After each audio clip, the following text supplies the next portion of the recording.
chapter 17 is on free energy and thermodynamics. So the first law of thermodynamics, the gist of it is that you can't win. You can't create energy or destroy energy. Another way to state it is that the total energy of the universe cannot change, although you can transfer it from one place to another. So you can't create some sort of perpetual motion machine, because that would be creating energy from nothing, and there's always energy being transferred to the environment through heat, friction, that kind of thing. So you can't create or destroy energy.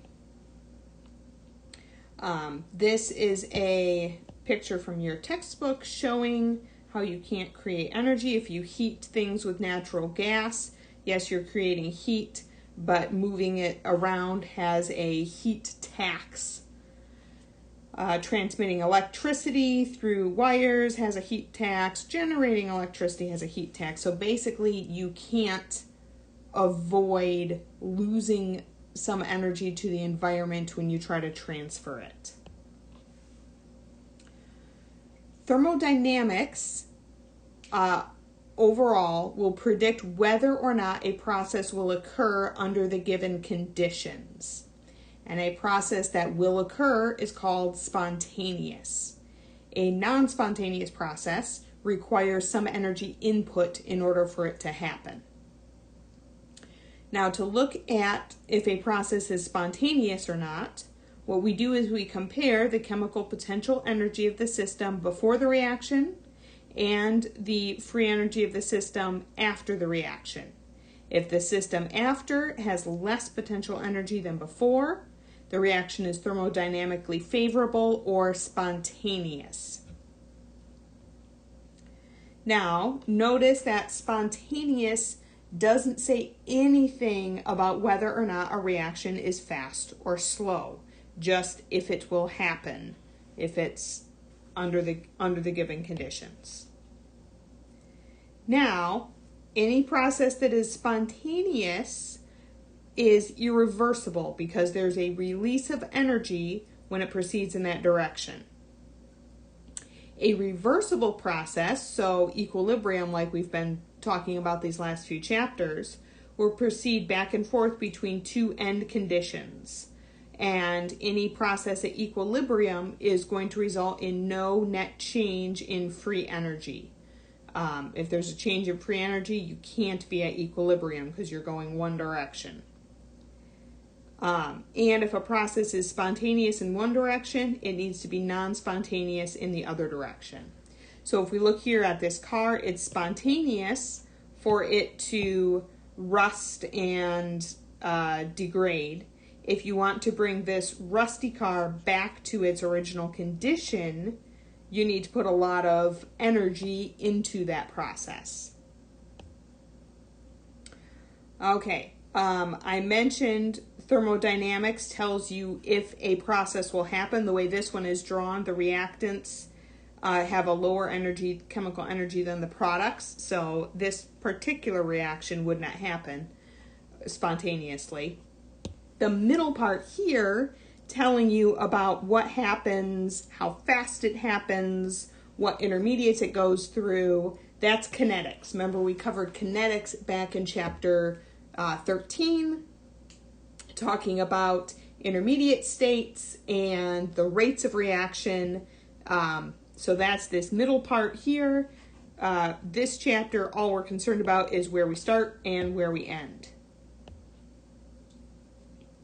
An example of a spontaneous process that is extremely slow would be diamond breaking down into graphite. Graphite is more stable than diamond, and so the conversion of diamond into graphite is spontaneous, but the activation energy for it is so large, the reaction rate is so slow, your diamond ring is not going to turn into pencil lead anytime soon.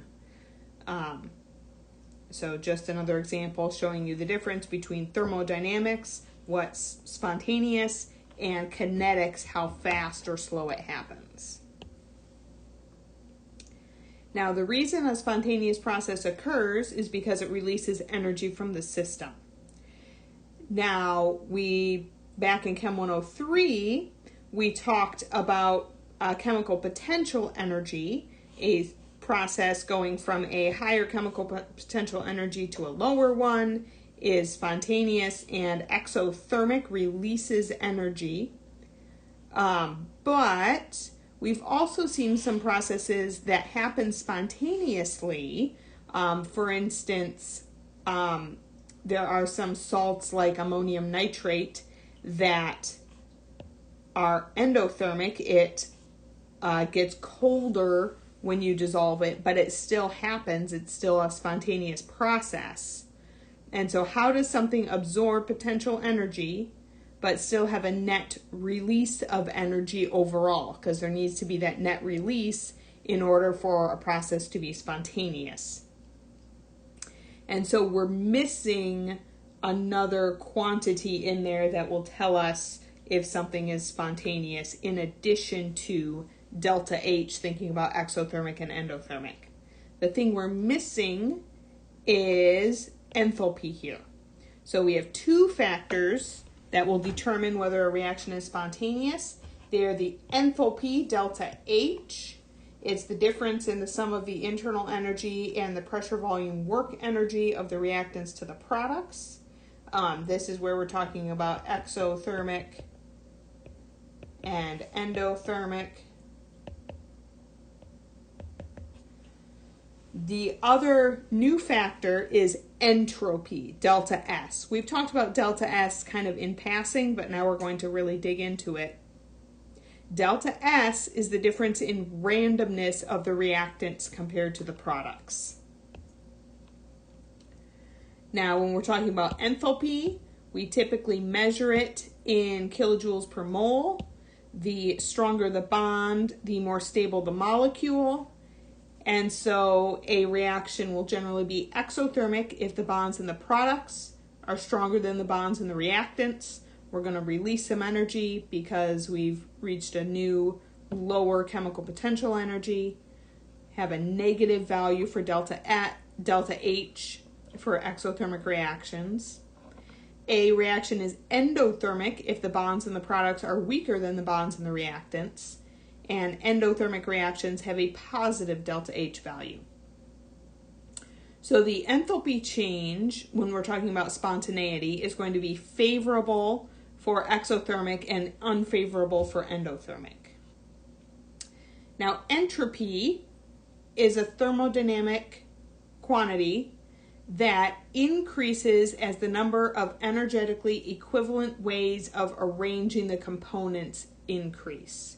We typically measure S in joules per mole. The way technically to measure S is K natural log of W. K is the Boltzmann constant. And then W is the number of energetically equivalent ways a system can exist. And what that's saying is that random systems, ones that have more ways of being, require less energy than ordered systems. Let's look at an example, a simple example. So here we have 4 molecules of gas spread across 2 containers. All of these are energetically equivalent to each other. The gas molecules aren't interacting with each other in any way. So in terms of potential energy, it doesn't matter if the gas molecules are all in one flask, all in the other flask, or evenly distributed. But you know that a gas fills its container, and so state C here is more probable than the other two. So if we just look at the number of molecules, there's just one way to arrange the molecules this way, one way to arrange the molecules this way. But if we think of these as individual molecules, you can have A and B in one, C and D in one, A, C, B, D. If you add all of those up, there are 6 ways to arrange it in state C, which makes state C more probable than the other two ways. So here's that. 1 arrangement for A and B, 6 arrangements for state C. And so the macro state, state C, with the highest entropy, highest value of S, is going to have the greatest dispersal of energy in it. So state C is the one with the highest entropy value. We can look at increases in entropy with phase changes. So if we're going from a solid to a liquid, with a solid, your molecules are all locked into their state, essentially, into their place in the crystal structure. But in a liquid, molecules can move around. And so there are more ways to arrange the molecules in the liquid state, more equivalent, energetically equivalent arrangements. And so liquid water has a higher entropy than solid water. Similarly, if we went to the gas state, we would increase our entropy even more because, again, now there are even more ways to arrange the molecules in space. So our laws of thermodynamics, the zeroth law, the baseline, is if two systems are in thermal equilibrium with a third system, all systems are in thermal equilibrium with each other. Then our first law that we talked about, the total energy of the universe never changes. And the second law here deals with entropy. And it says the total amount of entropy in a closed system never decreases. So the entropy of the universe is always increasing. In a reaction, it's favorable to increase our entropy. Spontaneity increases entropy. It's another way of saying that. So, if we're in a process where our final condition is more random than our initial, our delta S is positive and entropy is favorable for the process to be spontaneous. Where we're gaining order, the delta S is negative and the entropy is unfavorable. So if we're looking at a system or the delta S of a reaction, it's going to be the sum of the delta S under standard conditions of the products minus the sum of the reactants, just like you did with delta H's back in chapter 6 in Chem 103. Okay, we've talked about state changes. Here's a little bit more detail. When we change the state, the number of macrostates can change as well. So solids are going to have fewer macrostates than liquids, which will have fewer macrostates than gases, because gases have the translation and the rotation associated with them. Here's a graph showing that our entropy, as we increase temperature, increases because things are moving more, and then it has a big jump at the phase changes.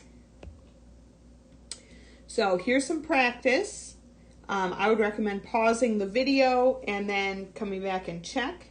Predict whether the delta S of the system is positive or negative for each of the following. A hot beaker burning your fingers.